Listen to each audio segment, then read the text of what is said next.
Teori sebagian para ulama, di antaranya Ibnul Qayyim mengatakan bangkit di kegelinciran yang kedua itu lebih berat daripada bangkit dari kegelinciran yang pertama. Taubat dari kesalahan kedua itu lebih berat daripada taubat dari kesalahan pertama.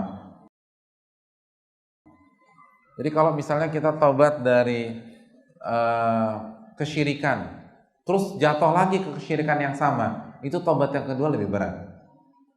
Kita terjatuh ke dalam perzinaan, taubat, lalu zina lagi, itu taubatnya lebih berat.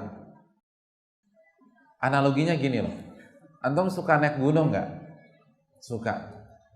Antum naik dari bawah sampai ke 500 kaki misalnya. Begitu sampai ke ketinggian 500 kaki, antum terjatuh, sehingga antum berada di ketinggian 400 kaki.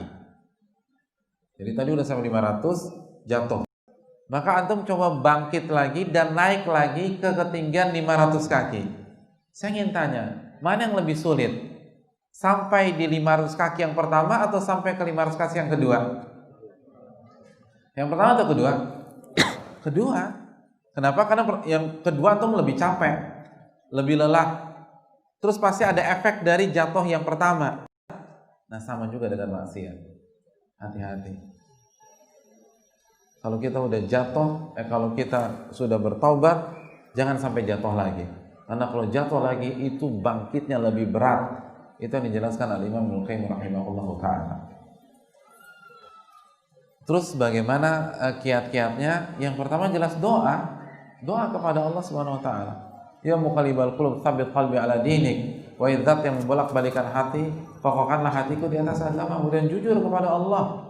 Jaga keikhlasan, perbaiki amalan hati. Dan ini penting, perbaiki amalan hati. Karena sebagian pihak hanya berpikir penampilan dan busana. Penampilan dan busana penting, tapi itu nggak cukup. Kita butuh amalan hati. Maka perbaiki amalan hati kita. Nabi bersabda dalam hadis riwayat Imam Nasa'i, "Intasduqillaha yasduqka." Jika kita jujur dengan Allah, Allah akan wujudkan cita-cita kita.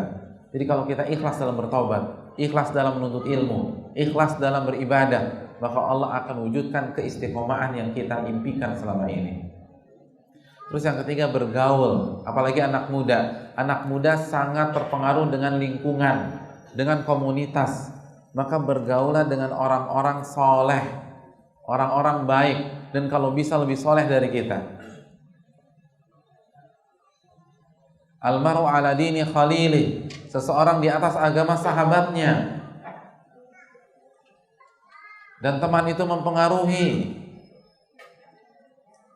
Oleh karena itu jaga persahabatan kita. Terus yang terakhir, jangan jauh-jauh dari majelis ilmu. Merapat kepada ustadz-ustadz kita. Ustadz-ustadz mengajarkan sunnah Nabi SAW. Ustadz-ustadz yang mengingatkan kita terhadap tauhidullah, tauhid kepada Allah.